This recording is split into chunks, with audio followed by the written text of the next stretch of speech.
সময়ের সব থেকে বড় খবর, ব্রেকিং নিউজ, আবার উত্তপ্ত পাক আফগান সীমান্ত। পাকিস্তানের সীমান্তবর্তী বেশ কয়েকটা শহরকে টার্গেট করে একের পর এক হামলা চালিয়েছে আফগানিস্তান, এবং ইতিমধ্যে আফগানিস্তানের তরফ থেকে সেই ভিডিও প্রকাশ করা হয়েছে। আসুন আপনাদেরকে শুরুতে একটু দেখাই যে ঠিক কি ঘটেছে। রাতের অন্ধকারে পাকিস্তানের 3টে শহরকে লক্ষ্য করে রীতিমতো আইএসআইএস ঘাঁটি, সেইগুলোকে ড্রোন হামলায় উড়িয়ে দিয়েছে তালিবান। অর্থাৎ আফগানিস্তান পাকিস্তানের এই যে সংঘাত, এটা কিন্তু বেশ কয়েক মাস ধরে আমরা দেখেছিলাম যে খানিকটা শান্ত হয়েছিল পরিস্থিতি, কিন্তু আবার দেখা গেল যে রাতের অন্ধকারে পাকিস্তানের যে জিহাদি আইএসআইএস ঘাঁটি, সেগুলো ড্রোন হামলায় রীতিমতো উড়িয়ে দিয়েছে তালিবান। এবং নতুন করে আবার উত্তেজনা ছড়িয়েছে এই ঘটনায়, এবং পাকিস্তানের তরফ থেকেও কিন্তু এই হামলার নিন্দা করা হয়েছে। কিন্তু আফগানিস্তানের এই যে এই অ্যাটাক, এর পেছনে কি কারণ রয়েছে আমরা একটু বিস্তারিত জানবো। আমাদের সঙ্গে রয়েছেন ডিফেন্স বিশ্লেষক বিশেষজ্ঞ আর কে শ্রীবাস্তব। স্যার, আপনাকে স্বাগত জানাই আজ তাক বাংলায়। এই যে গত রাতের এই যে অ্যাটাক, এবং পাকিস্তানের দক্ষিণ পশ্চিম যে সীমান্তবর্তী শহরগুলো বালুচিস্তান সংলগ্ন, সেখানেই কার্যত হামলা চালিয়েছে বলে আমরা জানতে পারছি। কারণ কি এর পেছনে? এর মধ্যে অনেকগুলো কারণ আছে, 3টে কারণ আছে বিস্তৃতভাবে আমি বলে দিই। ডুরেন্ট লাইন আছে, তারপরে আপনার টিটিপি আছে, তারপরে যারা ওখানে আফগানিস্তানি যারা রিফিউজি ছিল ওদের কারণ আছে। এই 3টে কারণ তো আছেই আছে, কিন্তু এটা ইমিডিয়েট কারণটা কি হয়েছে জানেন? 26শে জুন, আজ থেকে বেশি দিন আগে নয়, ইমিডিয়েট ট্রিগার যেটা আমরা বলি ট্রিগার, ওই 26শে জুনে আপনার করাচিতে সিন্ধ রেঞ্জার যাদের ওদের পিএমএফ প্যারামিলিটারি ফোর্স আছে পাকিস্তানে, ওদের হেডকোয়ার্টারে হামলা হয়েছিল 2024-এর পর।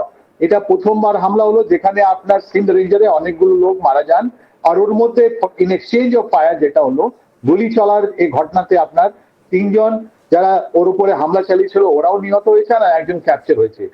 তারপর এই 26শে জুনের পর হামলার পর পাকিস্তান আমাদেরকেও অ্যাকিউজ করেছে, ইন্ডিয়াকেও অ্যাকিউজ করেছে।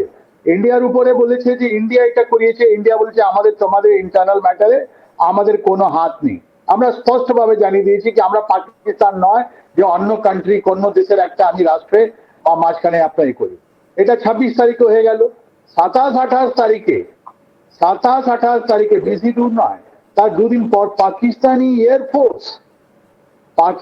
এয়ারফোর্স আপনার নিজের আফগানিস্তানের ভিতরে হামলা করে 36 জন ছেলে, পড়াশোনা করা ছেলেদের ওদেরকে শেষ করে দিল। And more than 160 people injured হয়েছে ওর মধ্যে, 160 থেকে। আর এটা আমি বলছি না, ওখানে যে ইউনাইটেড নেশন রিফিউজি যারা কাজ করেন, রিফিউজি নিয়ে যারা কাজ করেন, ওরাই রিপোর্টটা জেনারেট করেছে।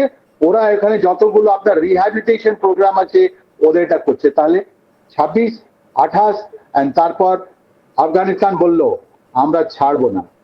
তাই জন্য আজকে সকালবেলা আপনারা ওরা ড্রোন অ্যান্ড এয়ার নিয়ে ওরা বালুচিস্তানের উপরে হামলা করলো, আর ওরা বললো দাইশ কারা? দাইশ আপনার আল কায়দার একটা গ্রুপ আছে যাদের পতাকা কালো, ব্যাকগ্রাউন্ডটা কালো, তারপরে সাদা শাহি দেখে লেখা হয়। ওখানে যতগুলো আপনার হোলি পবিত্র বই থেকে ওরা লেখেন সাদা ইয়ে। তালিবান কারা? ওদের সাদা, ওদের ফ্ল্যাগ আছে, পতাকা আছে, ওর মধ্যে কালো দিয়ে লেখা। এই পতাকা লড়াই, সাদা ভার্সেস কালো।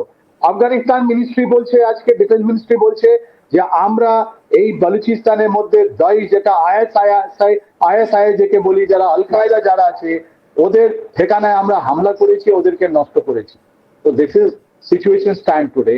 কিন্তু এর আগে আরো আপনি যদি যান 2025 থেকে এখন পর্যন্ত, বা জানুয়ারি ফেব্রুয়ারি মাসে আপনি যদি যান, ওখানেও আপনার আফগানিস্তান আর পাকিস্তানের মধ্যে এই আর্লিয়ার, আমরা 2025-এ যাবার আগে আর্লিয়ার, অর্থাৎ আমরা যদি গত সোমবারের দিকে তাকাই, গত সোমবার কিন্তু পাকিস্তান আফগানিস্তানের সীমান্তবর্তী বেশ কয়েকটা জায়গাতে হামলা চালিয়েছিল। এটা কি তারই বদলা নিল আফগানিস্তান? আরেকটা অভিযোগ আফগানিস্তানের তরফ থেকে করা হচ্ছে, সেটা বলা হচ্ছে যে তারা সাবোতাজ করেছিল আফগানিস্তানের বেশ কয়েকজন সীমান্তবর্তী এলাকার মানুষ, বেশ কিছু মানুষকে তারা সাবোতাজ করছিল। অ্যাবসলিউটলি, এটাই আপনার করাচির পর ওরা যখন আপনি রোববার সোমবারের কথা বলছেন, ওইটাই পাকিস্তান এয়ারফোর্স নিয়ে হামলা করেছে, এয়ারফোর্স নিয়ে। আফগানিস্তান আর্মি, আমি আপনাকে কথা জানি যে এয়ার স্ট্রাইক 2021 সোমবার সালে যেটা হয়েছিল সেটা এয়ার স্ট্রাইক হয়েছিল আফগানিস্তানের সীমান্তবর্তী বেশ কয়েকটা জায়গাতে। 10 জায়গা করে হয়েছিল, যার মধ্যে 36 জন লোক মারা গেলেন, 160 থেকে বেশি লোক ইনজার্ড হয়েছে। আর ওটাই বদলা আজকে আফগানিস্তান নিয়েছে। আফগানিস্তান বলেছে আমরা ছাড়বো না তোমাদেরকে। মনে আছে অনেকগুলো এই মার্চ মাসে যখন আফগানিস্তান এন্ড পাকিস্তানের মধ্যে সংঘর্ষ লাগলো, পাকিস্তান বারবার এয়ারক্রাফট ইস্তেমাল করছে, ওদের কাছে হাওয়াই জাহাজ সামরিক বিমান আছে পাকিস্তানের কাছে, আর আফগানিস্তানের কাছে যারা যোদ্ধারা আছেন ওরা পাকিস্তান আর্মি যেটা লোক যারা বর্ডারে ছিল, ডুরান্ড লাইনে ছিল, ওদেরকে টেনে টেনে বের করেছে আর ওদেরকে এরকম ভিডিও পোস্ট করেছে যেটা লজ্জার বিষয়। ওরা দেখেছে কি পাকিস্তান আর্মি তুমি আমাদের উপরে সামরিক বিমান নিয়ে হামলা করতে পারো, কিন্তু তোমাদের লোক আমাদের সঙ্গে যুদ্ধ করতে পারবে না। এটা আপনার মার্চ মাসে। তারপর এত সিভিয়ার আফগানিস্তানের হামলা এত বড় ভাবে হয়েছে, আর পাকিস্তান আর্মি এভাবে লেজ গুটিয়ে পালিয়ে যাচ্ছিল, তাই জন্য সৌদি আরবিয়া, তুরস্ক এন্ড ইজিপ্ট, ইভেন চায়না এসে ওরা বলেছে কি না বাবা তুমি এটা এখন সিজ ফায়ার করে দাও, তোমাদের মধ্যে চুক্তি হওয়া উচিত, তোমাদের পিসফুল ট্রিটি হওয়া উচিত। তাহলে এই যে জিনিসটা হচ্ছে আফগানিস্তান পাকিস্তানের মধ্যে, আজ থেকে হচ্ছে না। আর পাকিস্তান বারবার ইন্ডিয়ার দিকে আঙুল উঠিয়ে বলছে যে ইন্ডিয়া তোমরা উস্কানি দিচ্ছ আফগানিস্তানকে। তাই আমি বলছি আপনাকে একটু আফগানিস্তান সম্বন্ধে জানুন। আফগানিস্তানের সঙ্গে ইন্ডিয়ার সম্বন্ধ অনেক পুরনো আছে। আপনার মনে আছে তো ঠাকুর রবীন্দ্রনাথ ট্যাগোরের একটা কাহিনী কাবুলিওয়ালা, যার মধ্যে একটা বাবার প্রেম কত আছে, ওর নিজের বাচ্চাদের নিয়ে কিভাবে বাচ্চাদের নিয়ে ও কাজ করে, জেলে গেছে, আর যখন ওর মেয়ের বিয়ে হচ্ছে ও বাপস ফেরত যাচ্ছে কি না আমার আফগানিস্তানে আমার একটা মেয়ে আছে আমি ফেরত যাচ্ছি। এত সুন্দর ভাবে রবীন্দ্রনাথ ট্যাগোর আপনার এই আসবো ভারতের সঙ্গে আফগানিস্তানের সম্পর্ক এবং তার সঙ্গে বাংলাদেশের সঙ্গে কি আফগানিস্তানের সম্পর্ক রয়েছে সেগুলোতে আসবো, কিন্তু একটা বিষয় আমি স্যার যদি আমরা কয়েক মাস পিছিয়ে যাই, যেটা আপনি বলছিলেন 2025, তখন আপনাকে একটু থামিয়েছিলাম যে আফগানিস্তান এবং পাকিস্তানের মধ্যে কিন্তু একটা তীব্র লড়াই চলেছে এবং আফগানিস্তান পাকিস্তানের বেশ অনেকটা ভেতর পর্যন্ত আইএসআই এর যে অফিস রয়েছে, হেডকোয়ার্টার রয়েছে, সেখানে পর্যন্ত তালিবানরা হামলা চালিয়েছিল, তারপরে তারা যুদ্ধবিরতির পথে হেঁটেছিল। তাহলে কি এমন ঘটলো রবিবার, মানে আর্লি মানডে যদি আমরা দেখি, মানে রবিবার শনিবার সেই সময়গুলোতে পাকিস্তান আবার আফগানিস্তানের ওপর অ্যাটাক করতে শুরু করলো এবং গতকাল রাতে জবাব দিয়েছে আফগানিস্তান। কেন? কারণ বালুচিস্তান তো এমনিতেই পাকিস্তানের সঙ্গে থাকতে চাইছে না, সেখানে বালোচ সেনা তারা তো এমনিতেই পাকিস্তানের ওপর বিক্ষুব্ধ, তারপরে কেন তারা সেই জায়গা টপকে ওপারে সেই আফগানিস্তানে তারা অ্যাটাকিং এর পথে হাঁটছে আবার? বাহ, সুন্দর।